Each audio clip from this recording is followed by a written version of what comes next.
আসসালামু আলাইকুম প্রিয় দর্শক শ্রোতা। শরীর খুব অসুস্থ, মন মানসিকতা ভালো না। তো ভাগ্নিকে নিয়ে বিকেলবেলা একটু কুয়েট প্রাঙ্গণে বেড়াতে গেলাম। সেখানে দুর্জয় বাংলার পাশে পাম বাগানের ভিতরে একটু ঢুকলাম।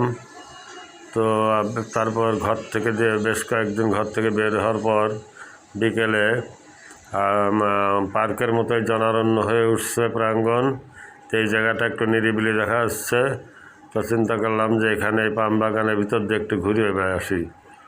তো আপনাদের এটাগুলো আগে বিভিন্ন অংশে দেখাইছি সকালের দৃশ্য।